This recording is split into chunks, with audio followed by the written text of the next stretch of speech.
Could Quentin Tarantino's favorite movies be more dangerous than his own? Behind the blood, shock, desire, madness, and outlaw cool of his cinema is a private watch list filled with films that pushed taste, censorship, and audience comfort to the edge. Some are brutal, some are strange, some feel almost illegal to enjoy, but each one reveals the hidden DNA of Tarantino's wildest instincts, and number one explains more than you expect. 20. Black Sabbath, 1963. This is the kind of horror that does not knock. It slides a cold hand around the doorframe. Mario Bava's Black Sabbath is not just a horror anthology. It is a beautifully poisoned invitation into the old-school nightmares Tarantino loves most. Each story feels like it came from a forbidden shelf in a midnight video store. Elegant, colorful, eerie, and just dangerous enough to make you lean closer. Boris Karloff gives the film a strange authority, like a ghostly host, guiding viewers through fear with a smile that knows too much. What makes it perfect for Tarantino's taste is the mixture of style and shock. Bava turns shadows, faces, curtains, and silence into weapons. Nothing feels cheap, even when the material becomes wild.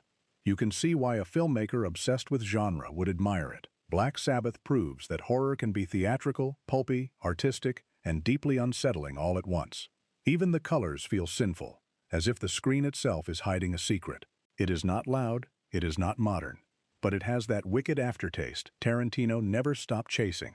Its danger is polished, theatrical, and oddly elegant. 19. House of Dark Shadows, 1970. Some vampire movies seduce you slowly. This one feels like a coffin lid slamming shut. House of Dark Shadows takes the gothic soap opera world of Barnabas Collins and turns it into something sharper, bloodier, and far more cinematic.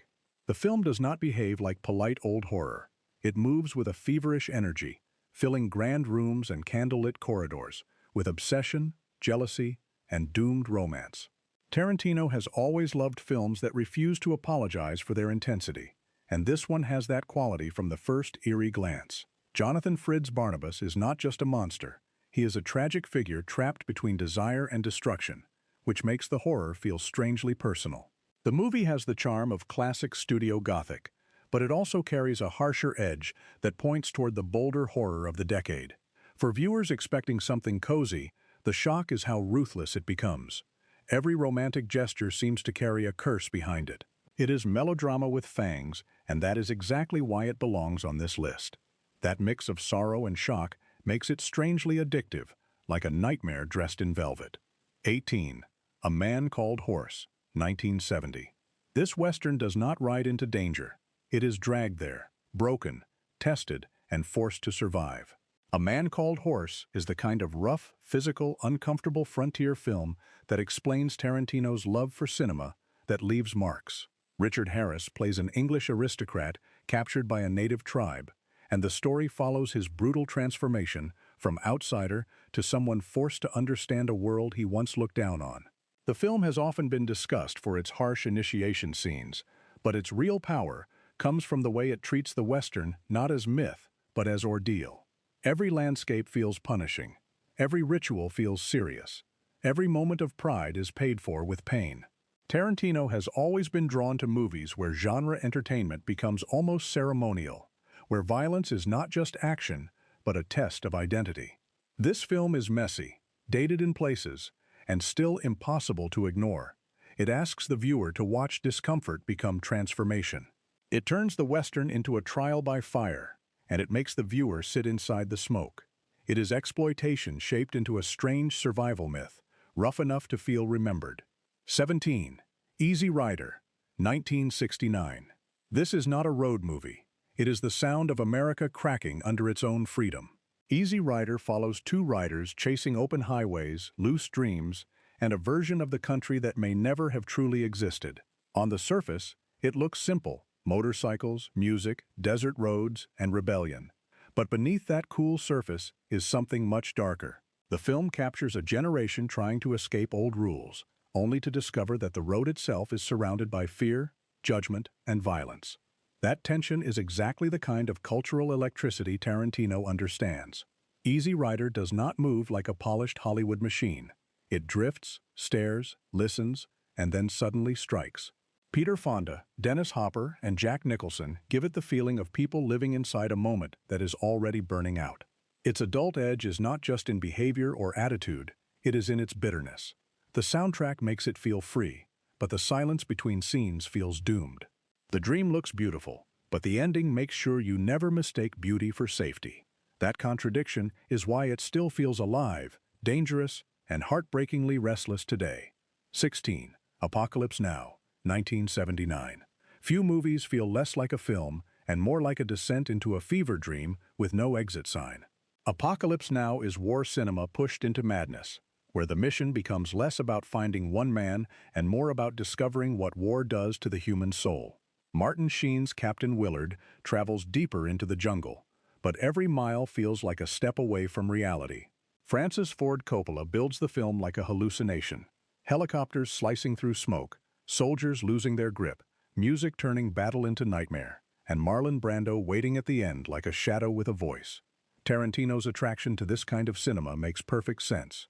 It is grand, dangerous, excessive, philosophical, and completely committed to its own darkness.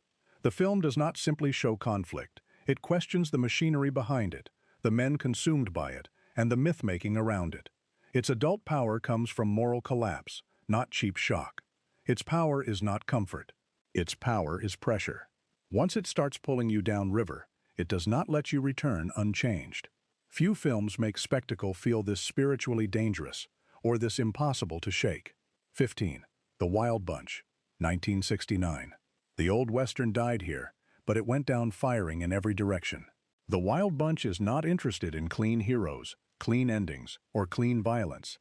Sam Peckinpah takes the cowboy myth and drags it into dust, sweat, betrayal, and moral exhaustion.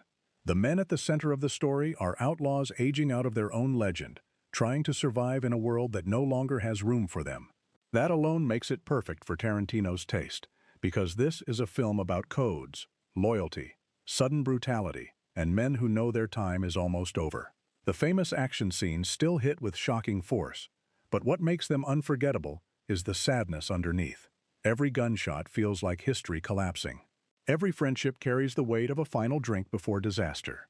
Tarantino has often admired imperfect, explosive films that feel alive because of their rough edges, and The Wild Bunch is exactly that: messy, masculine, poetic, and savage. Even its silence sounds like dust settling over a grave. It does not romanticize the end. It detonates it. By the end, legend has become wreckage, and the smoke feels almost biblical. 14. The Great Silence, 1968. Snow has never looked colder, and justice has rarely looked more helpless. The Great Silence is a spaghetti western that feels like it was born in a frozen nightmare. Instead of sunburned deserts and heroic showdowns, Sergio Corbucci gives us white landscapes, silent grief, and a world where mercy seems weaker than greed. The title character, a mute gunslinger, becomes one of the genre's most haunting figures because he carries pain without speeches and violence without swagger. Tarantino's love for Corbucci makes total sense here. This is not just a western, it is a rebellion against the comforting rules of westerns. The villains are cruel, the setting is merciless, and the ending has the kind of bleak audacity that stays in your chest. You can feel its influence in Tarantino's snowbound western imagination, especially the idea that beauty can make brutality feel even sharper. Every frame seems to whisper that fairness is not guaranteed. The Great Silence does not give viewers the warm satisfaction they expect. It gives them a cold stare, then leaves them stranded with it. That cruelty is exactly what makes it unforgettable, like a warning carved in ice. 13. Near Dark, 1987. This vampire movie does not glide through castles. It burns rubber across lonely highways. Near Dark takes the old vampire myth and drags it into dust, neon, motel rooms, and outlaw Americana. Kathryn Bigelow gives the story a dangerous Western pulse, turning bloodsuckers into a drifting gang who feel less like supernatural royalty and more like criminals living one bad night away from disaster. That is exactly why it feels so close to Tarantino's taste. It has genre collision, cool dialogue, sudden violence, strange romance, and a crew of unforgettable characters who live by their own brutal code. The film follows a young man pulled into a world he does not understand, and every scene tightens the trap around him. The vampires are not elegant seducers. They are restless predators, full of swagger, hunger, and sadistic humor. Bill Paxton's performance especially feels like a live wire, funny one second and terrifying the next. What makes Near Dark so addictive is how stylish it is without ever feeling clean. The night feels sticky, the roads feel haunted, the love story feels poisoned. It is horror, western, crime film, and fever dream all at once. A perfect reminder that monsters are sometimes most frightening when they look like people you could meet at a bar. 12. Sisters, 1972. Some thrillers whisper secrets. Sisters cuts them open under bright, cruel light. Brian De Palma's twisted psychological nightmare takes Hitchcockian suspense and pushes it into a more provocative, more unstable era. The story begins with voyeurism, attraction, suspicion, and a woman who may be hiding something far more disturbing than anyone understands. Margot Kidder gives the film a strange, slippery energy, playing identity like a cracked mirror where every reflection feels unsafe. Tarantino's admiration for this kind of cinema makes perfect sense, because Sisters is not just suspenseful, it is cinematic showmanship with a wicked grin. De Palma turns split screens, sharp editing, music, and visual tricks into weapons. The audience is not simply watching a mystery unfold, it is being manipulated, teased, misdirected, and trapped. That is the real adult edge of the film. It is not shocking just because of what happens, but because of how confidently it plays with your sense of truth. Every scene seems to ask who is performing, who is watching, and who is already too late. The movie has that grimy early 70s atmosphere Tarantino loves, where genre films felt bold enough to be ugly, stylish, funny, and nasty at the same time. Sisters is not polite suspense. It is a dangerous little machine. 11. Blowout, 1981. A scream, a tire, a gunshot, and suddenly the whole movie becomes a conspiracy you can hear. Blowout is Brian De Palma at his most elegant and most paranoid, turning sound itself into evidence, obsession, and doom. John Travolta plays a movie sound technician who accidentally records something he was never supposed to hear, and from that moment, the film becomes a spiral of guilt, danger, and political rot. Tarantino's love for this film is easy to understand. It has everything he values: a bold visual style, a damaged hero, a genre setup that becomes emotionally devastating, and a performance that proved Travolta had far more depth than many people remembered. The film begins like a thriller, but it slowly becomes something sadder and stranger. Every recording, every rewind, every tiny piece of sound feels like a step closer to a truth no one wants exposed. De Palma builds suspense like a magician, but the trick has blood on it. What makes Blowout so powerful is its combination of technical brilliance and heartbreak. It is about cinema, politics, failure, and the terrible moment when knowing the truth does not mean you can stop what is coming. By the end, the scream is no longer just a sound effect. It is the movie's ghost. 10. Sorcerer, 1977. Four desperate men, two unstable trucks, and a road that feels designed by hell itself.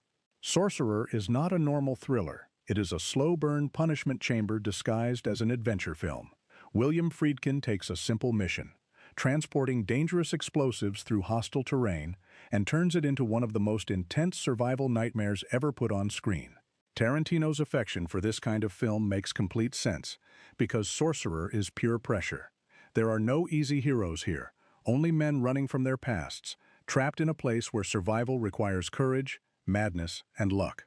The film's famous bridge sequence is still almost unbearable to watch, not because it is loud, but because every movement feels like a mistake waiting to happen. Rain, mud, wood, metal, and human fear become characters of their own. What makes Sorcerer so gripping is its refusal to soften anything.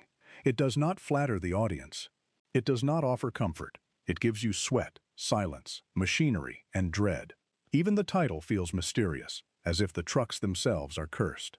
This is adult cinema in the strongest sense: dangerous, patient, fatalistic, and completely committed. It reminds you that suspense does not need endless dialogue when the road itself seems hungry. 9. Rolling Thunder, 1977. This revenge film does not explode right away. It sits in silence until the silence becomes unbearable. Rolling Thunder follows Major Charles Rain, a former prisoner of war who comes home carrying trauma that no parade can heal. At first, the film looks like a homecoming story, but underneath the surface is something colder and far more dangerous. Rain returns to a world that expects him to be normal, grateful, and healed, while inside, he is already detached from everything around him. Tarantino has praised this movie for its rare combination of character study and action, and that is exactly what makes it so powerful. The violence does not feel random. It feels like the final language of a man who has lost too much of himself to speak any other way. William Devane plays Rain with frightening restraint, making him more haunting because he rarely over-explains his pain. Tommy Lee Jones adds a hard, loyal presence that turns the final stretch into something grimly unforgettable. Rolling Thunder is not clean revenge fantasy. It is grief sharpened into a weapon. The film understands that revenge stories are most disturbing when they are not about satisfaction, but emptiness. By the end, the gunfire feels less like justice and more like a man disappearing into his own damage. 8. The Thing, 1982. The real monster in The Thing is not just hiding in the ice, it is hiding behind every familiar face. John Carpenter's masterpiece takes a frozen research station and transforms it into one of cinema's most terrifying pressure cookers. A group of men trapped in Antarctica discover an alien organism that can imitate any living being, and suddenly, every glance becomes suspicious, every silence becomes threatening, and every friendship becomes a possible lie. Tarantino's love for this film is completely understandable because The Thing is genre filmmaking with surgical precision. It has suspense, paranoia, body horror, practical effects, and a cruel sense of inevitability. The creature effects are unforgettable, but the deeper terror comes from uncertainty. Who is still human? Who is already gone? And how do you survive when trust itself becomes dangerous? Kurt Russell gives the film its rough, weary center, but Carpenter never lets anyone feel truly safe. The cold setting makes everything worse, because escape is impossible and help is nowhere. This is horror stripped of comfort. No romance, no easy heroism, no reassuring answers. Just fear spreading through a room like smoke. What makes The Thing so lasting is that it does not simply scare you while you watch it. It teaches you to distrust the next face you see. 7. Eaten Alive, 1976.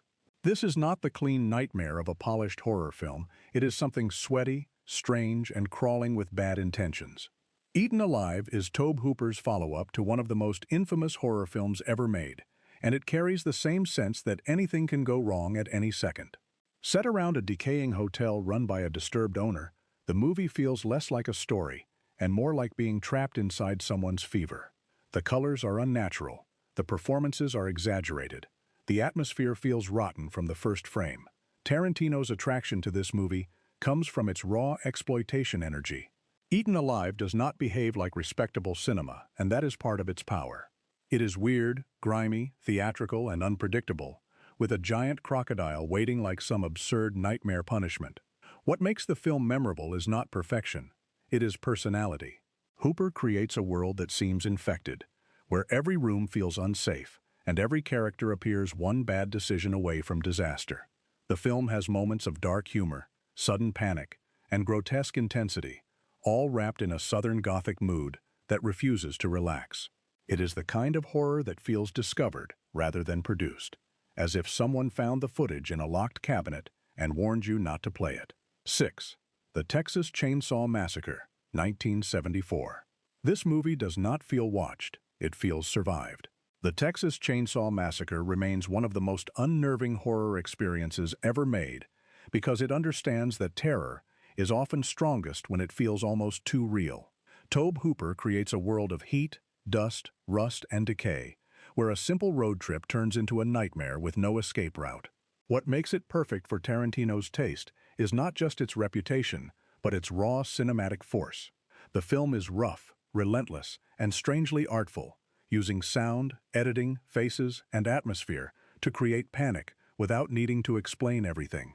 It feels like America's backroads have opened a trapdoor. The family at the center of the horror is grotesque, but the film's deeper fear is the collapse of normal life. One moment, the characters are young people traveling through open country. The next, they are inside a world where no rule protects them. That sudden drop into chaos is what gives the film its legendary power. Tarantino has called it one of the rare perfect films, and you can understand why. It has no wasted movement, no safe corner, no comforting distance. The Texas Chainsaw Massacre is not elegant horror. It is a scream baked into the Texas sun. 5. Matador, 1986. Matador is the kind of film that smiles while walking straight into forbidden territory. Pedro Almodóvar's provocative thriller is not interested in safe emotions, simple morality, or clean categories. It is a film about obsession, performance, death, desire, and the strange places where beauty and danger touch. Antonio Banderas appears in one of the early roles that helped define Almodóvar's fearless cinema, while the story moves through a world where attraction itself feels unstable. Tarantino has spoken about how Almodóvar's boldness influenced his own sense of what movies could dare to show, and Matador makes that connection obvious. This is cinema that refuses permission. It mixes melodrama, crime, dark comedy, and erotic tension in a way that feels deliberately uncomfortable, yet impossible to look away from. The film's adult edge is not just in its subject matter, it is in its attitude. It seems to ask why cinema should behave when human beings rarely do. Almodóvar turns taboo into color, danger into style, and discomfort into strange beauty. For Tarantino, who built a career on breaking tonal rules, that kind of fearlessness matters. Matador feels like a filmmaker kicking down the door of respectable taste and laughing at the noise it makes. It is bold, slippery, and completely unapologetic. 4. The Skin I Live In, 2011. This is revenge cinema disguised as elegance, and that disguise makes it even more disturbing.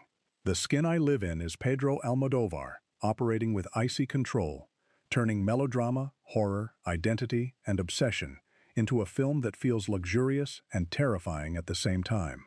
Antonio Banderas plays a brilliant surgeon whose calm surface hides something deeply damaged, and the story gradually reveals itself like a locked room opening one door at a time.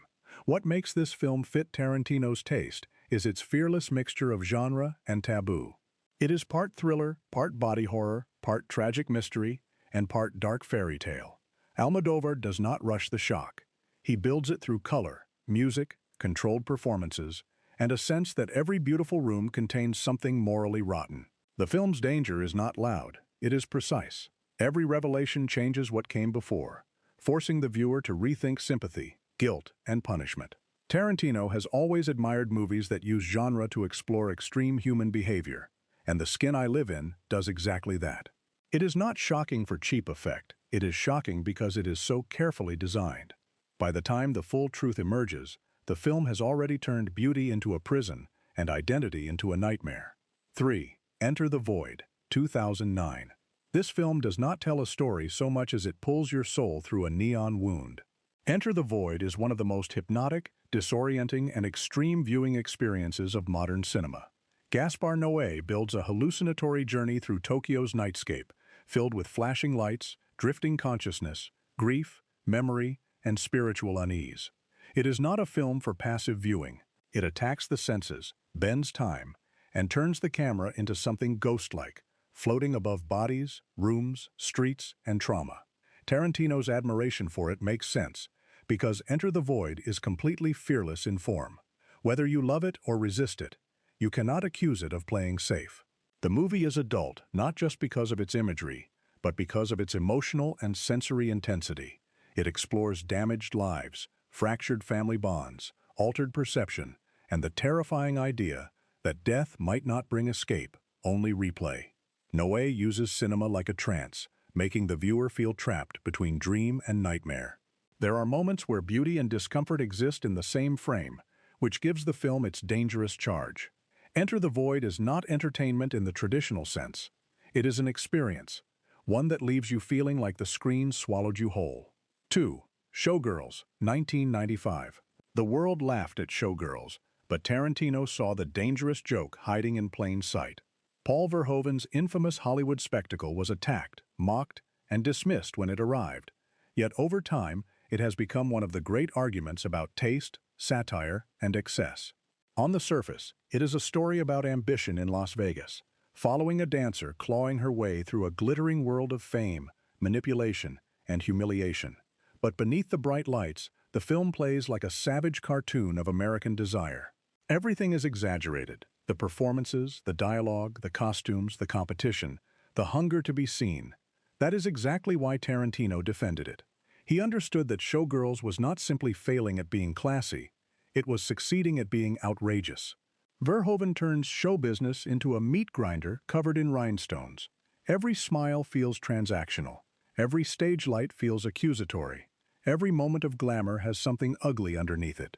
The film's adult reputation helped make it notorious, but its real power is its aggression. It refuses subtlety, and that refusal becomes its identity. Showgirls is trashy, glossy, cruel, funny, and strangely fascinating.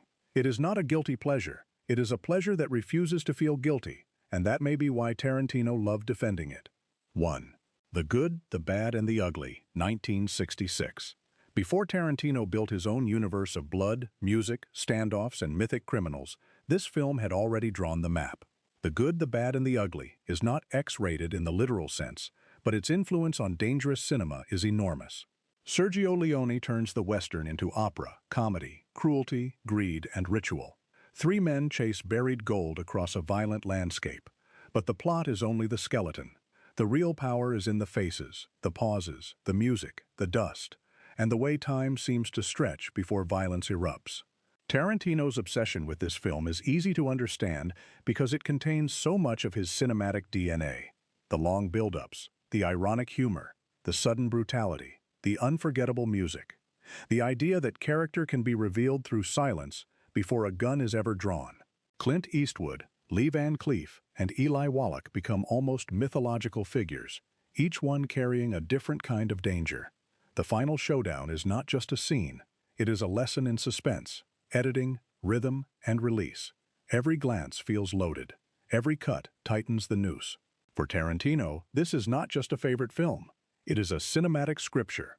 And once you understand this movie, you understand the heartbeat behind almost everything he later created. So, were these just movies Tarantino liked? Or secret ingredients in the cinema he later unleashed?